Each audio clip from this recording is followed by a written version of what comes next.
I am named Natalie Russo, and I was sitting in a lawyer's conference room on a Tuesday afternoon in late September, completely confused about why my father had called an urgent family meeting. Vincent, my father, was already seated at the long, polished table when I arrived. My older sister Bryn sat beside him, looking nervous and uncomfortable. They both avoided making eye contact with me. The lawyer, a man in an expensive tailored suit whose name I immediately forgot, sat at the head of the table with a thick folder of official-looking documents spread in front of him. "Thank you for coming on short notice, Natalie," my father said formally. He still couldn't quite meet my eyes directly. The lawyer slid several papers across the polished table toward me. I looked down at them, trying to make sense of the legal language and understand what I was seeing. "I'm temporarily transferring your 40% equity stake in Russo Tech to Bryn," my father said. His voice was steady but quiet, almost apologetic. "For up to 5 years. I stared at him in complete shock. "What are you talking about? Bryn needs stability after everything that happened with her engagement falling apart," he continued carefully. "You're successful and financially secure. You'll be fine. After 5 years, the ownership automatically comes back to you. This keeps the family together." I looked at the papers again. Legal transfer documents. Operating agreement amendments. My 40% stake in the company I'd built from absolutely nothing, being given away to my sister. Bryn still wouldn't look at me. She stared down at her hands folded tightly on the table. The lawyer spoke up in a professional tone. "It's all completely legal and temporary. There's a clear reversion clause stated in Section 4. My world tilted sideways. My father was giving away my stake in Russo Tech, the company I'd personally built from nothing, to my sister who'd never worked a single day there. I was 10 years old when I first truly understood that I wasn't the priority in my family. It was the night of Bryn's middle school cheerleading tryouts. She'd made the varsity team despite being younger than most of the other girls. My father had taken our whole family out to a fancy dinner to celebrate her achievement. He'd stood up at the table and toasted her with sparkling cider, telling everyone in the restaurant how incredibly proud he was of his talented daughter. That exact same week, I'd won first place in a regional science competition. I'd beaten students from 20 different schools across 3 counties. I'd worked on my project about renewable energy for 3 solid months, staying up late every night. Nobody mentioned my award. Not once during that dinner.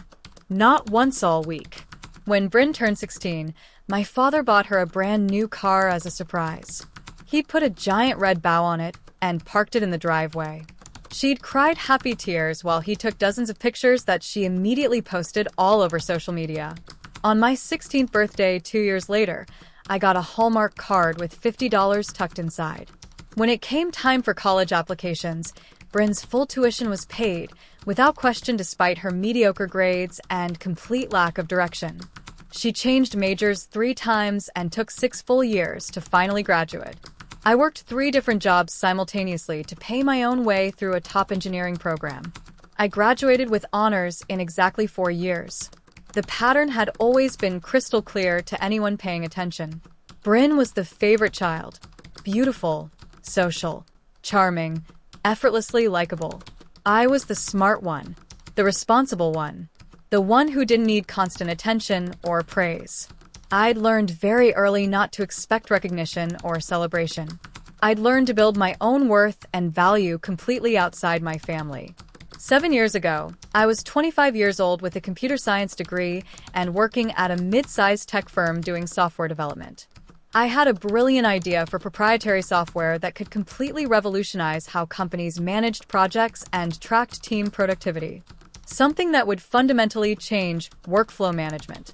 I approached my father over coffee one Saturday morning. He had extensive business connections and some startup capital he'd been saving for investment opportunities. I pitched him my complete vision. We formed an equal partnership right there at that coffee shop. I would build all the technology from scratch. He would handle the business side, securing funding, bringing in clients, managing operations. We shook hands firmly in his garage where I'd set up my initial workspace with folding tables and secondhand equipment. For the next 18 months, I coded almost nonstop. I barely slept more than 4 hours a night. I lived exclusively on coffee and frozen dinners. I built the entire platform myself, writing every single line of code personally. My father worked his network connections and secured initial funding from investors he'd known for decades. He brought in our very first clients through his extensive business relationships. It felt like a true partnership. Equal. Fair. Built on mutual respect and complementary skills. Or so I genuinely thought at the time. The company grew faster than either of us had ever expected or planned for. Within just 3 years, we had major corporate clients across multiple industries. Within 5 years, Russo Tech was professionally valued at $20 million. I was the chief technology officer. I managed our entire development team. I maintained every major client relationship personally. I was the backbone of absolutely everything. It was my complete life's work. My dream made real. Until it suddenly wasn't mine anymore. 1 year ago, my sister Bryn was engaged to a wealthy real estate developer named Connor who came from old money. She built an entire lifestyle influencer brand around their seemingly perfect relationship. She had 300,000 Instagram followers who watched her glamorous life unfold daily in perfectly filtered photos. Designer clothes from exclusive boutiques. Expensive restaurants with celebrity chefs.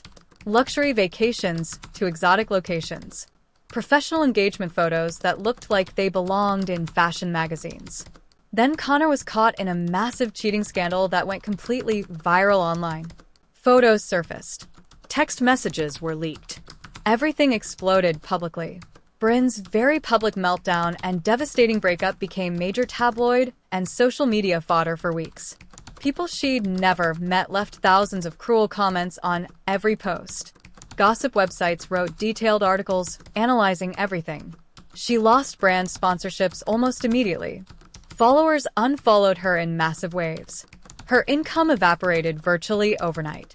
She had no choice but to move back in with our father, completely devastated and suddenly broke. Vincent became absolutely frantic to help her recover. He started talking constantly about finding Bryn's stability and taking care of family during crisis. I felt uneasy listening to these conversations, but I didn't realize what he was actually planning behind the scenes. When he called one morning and asked me to come to an important meeting at his lawyer's office, I naturally assumed it was about company business. Maybe a potential new investor. Maybe acquisition discussions we'd been having. I had absolutely no idea whatsoever that the meeting was about me, about taking everything I'd built and simply giving it away to her. Back in the lawyer's conference room, I finally found my voice. Why is this even necessary? My father leaned forward earnestly. Bryn is struggling tremendously both emotionally and financially right now. She desperately needs security and stability in her life. This gives her steady income and a real sense of purpose. She's never worked a single day at Russo Tech, I pointed out. I know that, but she's family. And family helps family through difficult times. He looked at me with genuinely pleading eyes. It's completely temporary. 5 years maximum. Then the equity automatically reverts back to you. You'll still run the company day to day. Nothing operational changes at all. The lawyer nodded professionally. It's a standard legal temporary transfer with a very clear reversion clause. Everything is properly documented and binding. I looked directly at Bryn for the first time since arriving. She finally met my eyes. I've never asked you for anything in my entire life, she said quietly. Please. I felt completely trapped, cornered with no good options. If I refused, I'd be the selfish, heartless sister who wouldn't help family in genuine need. If I agreed, I'd be giving away equity I'd earned through years of brutal, exhausting work. I felt both their eyes fixed on me, waiting, expecting me to be the bigger person, like always.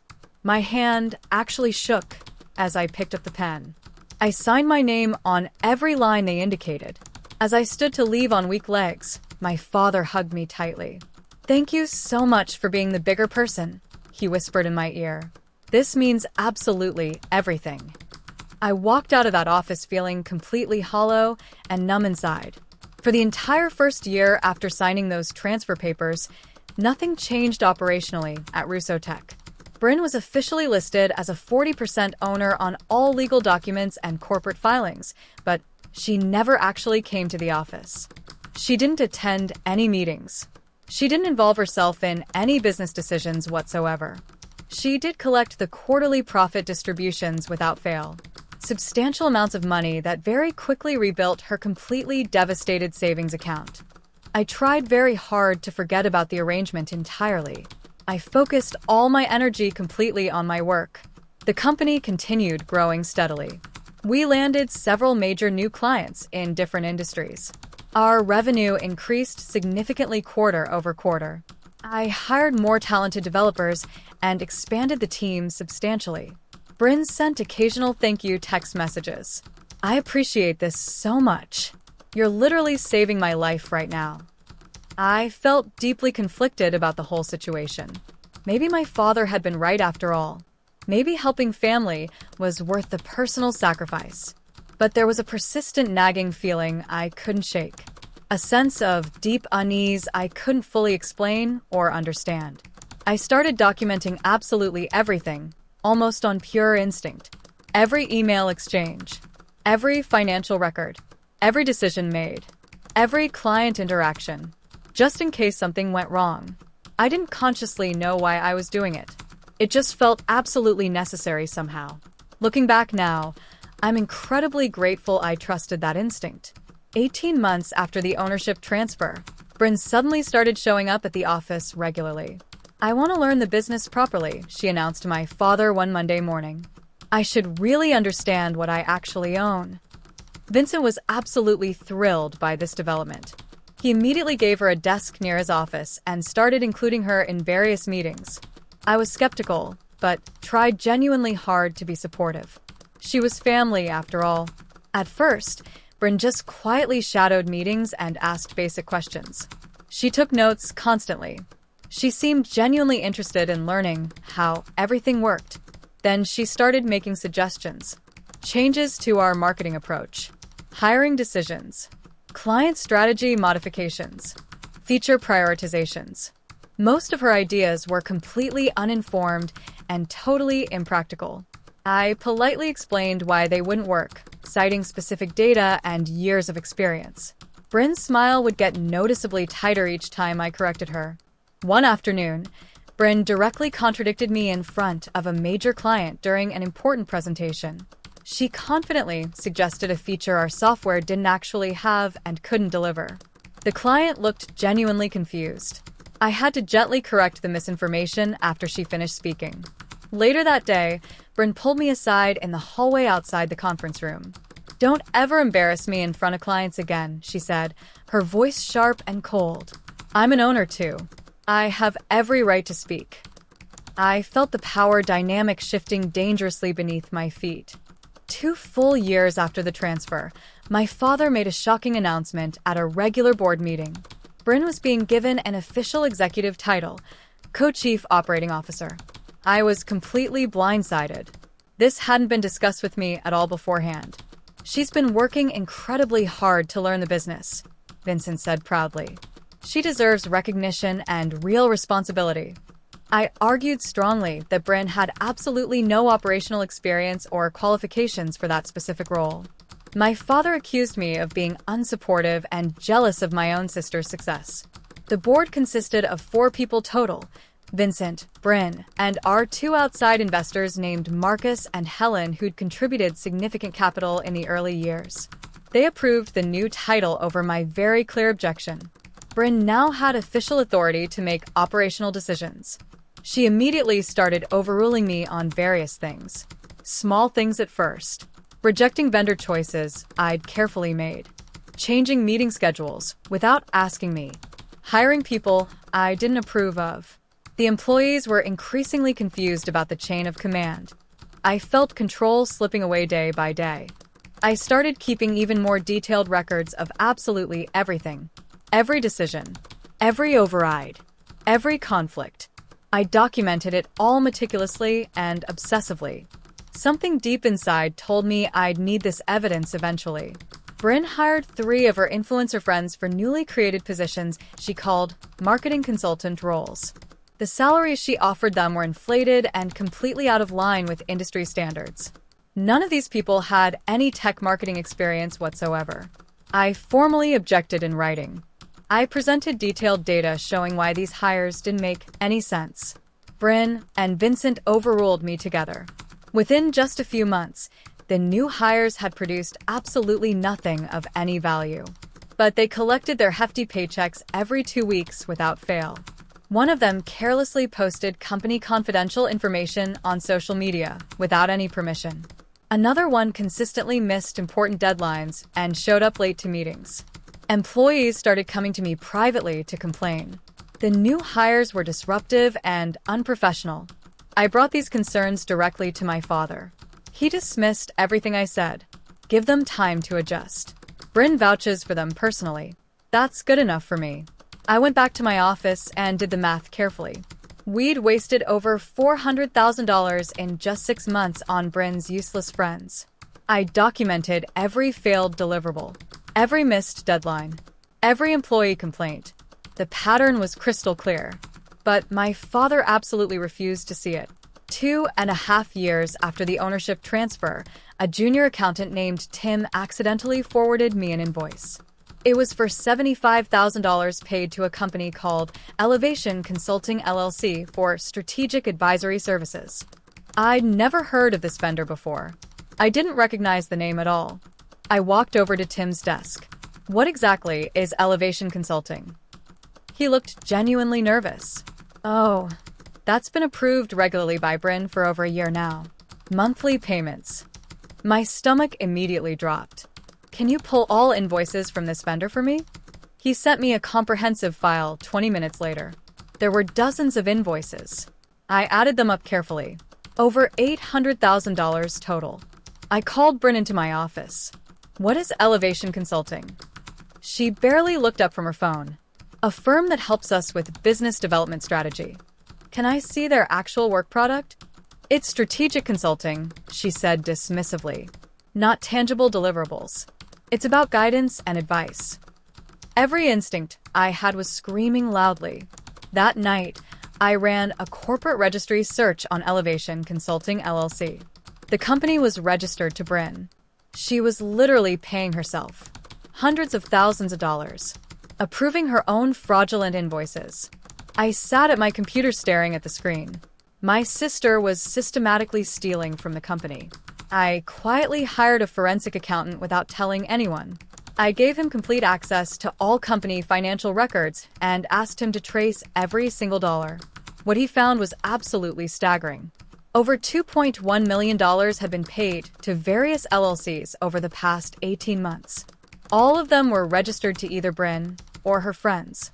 Consulting fees, marketing services, business development, strategic advisory. None of these services had actually been performed. There was no work product, no deliverables, no evidence of any actual work. The money had simply been funneled out of the company and directly pocketed. It was systematic embezzlement disguised as legitimate business expenses. Bryn had used her authority as co-chief operating officer to approve the payments herself. She'd created completely fake vendor agreements with her own shell companies. My father had signed off on everything without any scrutiny because he trusted her completely. The forensic accountant's report was damning and irrefutable. I had concrete proof of fraud. I sat in my apartment that night reading the report over and over. My sister wasn't just incompetent. She was a criminal. While the forensic accountant was working, I discovered something else. Bryn had been in secret negotiations with a private equity firm to sell Russo Tech. She'd negotiated a $25 million deal, but the structure was extremely suspicious. She'd arranged for herself to receive a $5 million advisory fee, paid directly to her under the table, separate from the sale proceeds. The buyer had no idea that I was the technical backbone of the entire company. Bryn had actively misrepresented the company's capabilities and my role. The sale documents didn't include any retention agreements for me or other key employees. Bryn's plan was crystal clear now. Sell the company, take her under-the-table payout plus her share of the sale, then disappear. I'd be left with absolutely nothing despite the 5-year reversion agreement, because the company would no longer exist. It was the ultimate betrayal. I finally understood the truth. This had never been temporary. Bryn had never intended to give the equity back. She'd planned from the very beginning to cash out and leave me with nothing. My father had handed her the keys, and she was looting everything. I sat in my apartment with evidence spread across my entire dining table. Bank statements, wire transfers, the forensic accountant's report, the secret sale documents. I could confront Bryn and Vincent privately, try to resolve this quietly within the family. But I was done protecting them, done being the bigger person, done sacrificing for people who saw me as completely expendable. I made my decision. I was going to do this the right way, legally, publicly, completely. I called an attorney who specialized in corporate fraud and breach of fiduciary duty. I brought every piece of evidence I had to his office. He spent 2 hours reviewing everything. Then he looked up at me with a serious expression. "This is one of the clearest cases of breach of fiduciary duty and embezzlement I've seen in my entire career," he said. "We can absolutely bury her." "I don't want to bury her," I said. "I want justice. I want accountability. I want the truth exposed." He nodded. "Then let's do this properly." We started building the case immediately. I requested an emergency board meeting. I didn't tell Vincent or Bryn why. The board consisted of 4 people: Vincent, Bryn, and our 2 outside investors, Marcus and Helen. Marcus and Helen had contributed significant capital in the early years. They were experienced business people who understood corporate governance. Everyone gathered in the conference room looking confused. I stood up and distributed copies of the forensic report. "Bryn has embezzled over $2.1 million from this company," I said clearly. "She created fake LLCs. She approved fraudulent invoices to herself. She's also negotiating a secret sale of the company with a $5 million under-the-table payout to herself personally." I had documents for everything: bank records, corporate registrations, the sale agreement, all of it. Marcus and Helen's faces went pale as they read. Bryn looked like she might be sick. Vincent immediately tried to defend her. "There must be some kind of misunderstanding here." I cut him off. "She committed fraud. She violated her fiduciary duty. She's trying to sell the company secretly for personal gain. This isn't a misunderstanding." The room erupted. Bryn started crying. The investors demanded answers. It was finally all out in the open. The board voted immediately. Vincent and Bryn had to recuse themselves due to the obvious conflict of interest. Marcus and Helen, as the majority of the remaining board, voted to suspend Bryn from all duties pending a full investigation. They also voted to immediately halt any potential sale discussions. Bryn was barred from entering the office or accessing any company systems. Vincent was furious. His face turned red. "You're tearing this family apart over money." I stayed completely calm. "She stole over $2 million and tried to sell the company out from under me. This isn't about family. It's about fraud." Vincent threatened to fight the decision. Marcus stepped in firmly. "If you fight this, Vincent, we'll investigate your oversight failures too. You signed off on these fraudulent payments without any due diligence." Vincent went quiet. As they left, Bryn leaned close to me and hissed, "You've always been jealous of me. Always." I didn't respond. There was nothing to say. The truth was already speaking for itself. The board hired an independent investigator and attorney to conduct a thorough review. Over the next 3 weeks, they interviewed employees. They reviewed every financial record in detail. They traced every single dollar. The findings were absolutely devastating. Bryn had embezzled $2.3 million total. She'd created completely fake vendor agreements. She'd approved payments to herself using her authority. She'd lied to the board repeatedly about company operations and finances. The secret sale she'd negotiated included fraudulent representations about the company's capabilities and structure.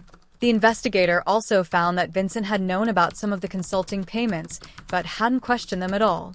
Gross negligence at minimum. The final report made clear recommendations: immediate termination of Bryn, removal of Vincent as CEO, and potential referral for criminal prosecution. The board scheduled a final vote to determine the outcome. I waited, trying to stay focused on keeping the company running despite the chaos. My father called me late one night, begging. "She made mistakes, but she's your sister," he said. His voice cracked. "We can fix this privately. Don't destroy her publicly." My voice came out cold as ice. She destroyed herself. I'm just refusing to cover for her anymore. He played every card he had. Guilt. Family obligation. Emotional manipulation. "Your mother would be ashamed of you," he said. My mother had passed away from cancer years ago. Using her memory was a low blow.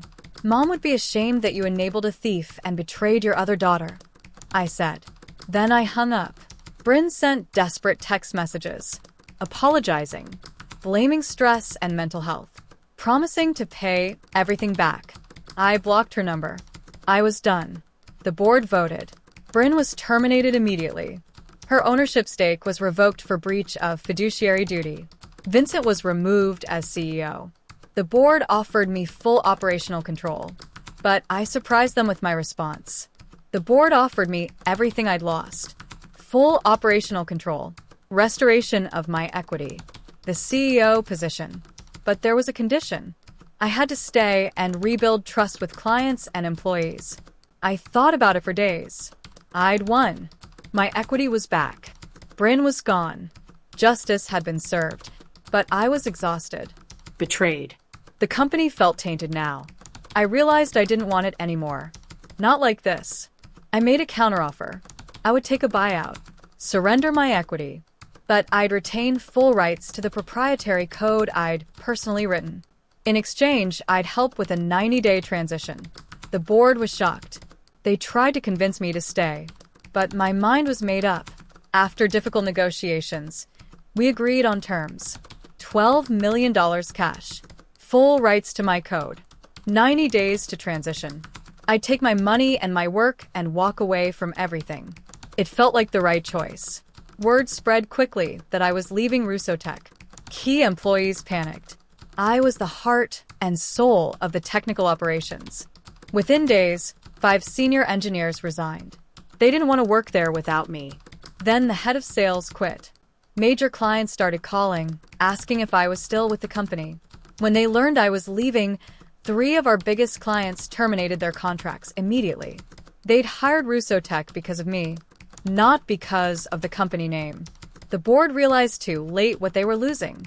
Without me, Rusotech was just an empty shell. The company valuation started plummeting. Marcus and Helen desperately tried to convince me to stay.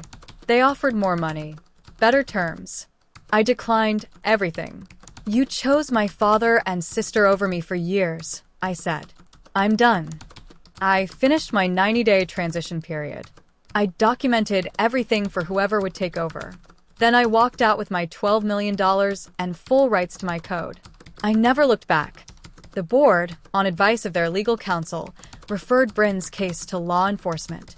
Prosecutors reviewed all the evidence and filed criminal charges: embezzlement, fraud, wire fraud. Bryn was arrested at her apartment. It made the local business news. Tech executive charged with embezzling $2.3 million from family company. My father hired expensive lawyers to defend her. They tried to negotiate a plea deal. The prosecutors offered terms: plead guilty, pay full restitution, serve probation and community service, avoid prison time. Bryn took the deal to avoid a public trial. She was sentenced to 5 years of probation. She was ordered to repay every cent she'd stolen, money she didn't have. Her reputation was completely destroyed. She was now a convicted fraudster.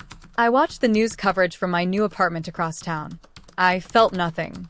No satisfaction. No anger. Just emptiness. This had been her choice. Every step of the way. Without me, Rusotech began falling apart rapidly. Clients continued leaving. The remaining employees struggled without proper technical leadership. Revenue dropped by 60% in just 6 months. Marcus and Helen tried desperately to sell the company, but no buyer wanted a tech company without its core technology or talent. The valuation dropped from $20 million to under $5 million. They were forced to sell off assets and lay off most of the staff. Vincent, removed as CEO but still a shareholder, watched his legacy crumble. He called me once. "Will you consult? Please. Just help us stabilize." "You chose Bryn," I said simply. "Live with that choice." I hung up. Within a year, Russo Tech was formally dissolved. Marcus and Helen recouped some of their investment. Vincent lost nearly everything. The company I'd built from nothing was gone. But I wasn't sad. I was free. I used my $12 million buyout and the proprietary code I owned to start a new company. I called it Apex Solutions. I reached out to the engineers and employees who'd left Russo Tech. Almost all of them eagerly joined me. I contacted the clients who'd terminated their contracts. They signed on immediately. Within 6 months, I had a functional, growing company. Same technology, better culture, no family drama. I raised additional funding from investors who knew my reputation and track record. Tech publications started featuring my story. How one founder rebuilt after family betrayal. I didn't trash my father or sister publicly. I didn't need to. The industry knew what had happened. People talked. My success was the only statement I needed to make. Building something new felt like breathing fresh air after years in a suffocating room. 2 years after leaving Russo Tech, Apex Solutions was valued at $30 million. More than Russo Tech had ever been worth. I was thriving, growing, building something meaningful with people who valued me.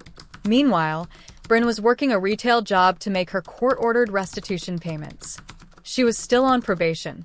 Her influencer career was completely dead. No one would work with the convicted fraudster. Vincent had sold his house to cover debts. He lived in a small apartment now. He was blacklisted in business circles. Known as the man who enabled his daughter's fraud and drove away his talented daughter. He sent me a letter. I recognized his handwriting on the envelope. It wasn't an apology. It was a justification. I was trying to help family. You didn't have to destroy everything. I read it once. Then I threw it in the trash. He still didn't understand. He probably never would. And I'd stopped caring if he ever did. My father tried reaching out through relatives. Aunts, uncles, cousins, asking for meetings, for reconciliation, for a chance to explain. I declined every single request politely, but firmly. I wasn't angry anymore. I was indifferent.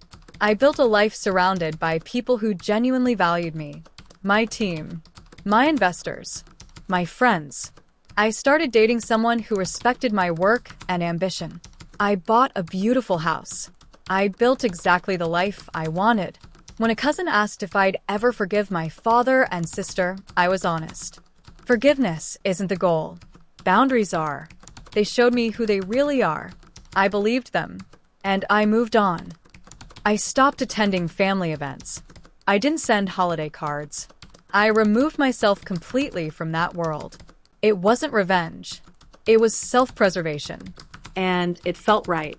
I didn't set out to destroy my father's company or my sister's life. I set out to protect what I'd built and hold people accountable for their choices.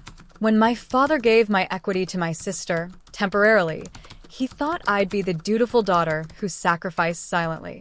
When Bryn embezzled millions, she thought I'd never find out, or that I'd cover for family. They both completely underestimated me. I didn't break the partnership out of spite. I broke it because it was already broken. They broke it when they treated me as expendable, when they chose favoritism over fairness, when they committed fraud and expected me to stay silent. I simply refused to enable it anymore. The company collapsed because it was built on my work, and they forgot that. Bryn faces consequences because she committed crimes. My father lost his reputation because he enabled her and betrayed me. I didn't cause any of that. I just stopped preventing it. People ask if I regret how it ended. I don't. I regret trusting them as long as I did. But walking away, starting over, building something better without them, That's the best decision I ever made. I don't need their approval anymore. I don't need their love. I have my own success, my own people, my own peace. They can't take that from me. And that's the real victory.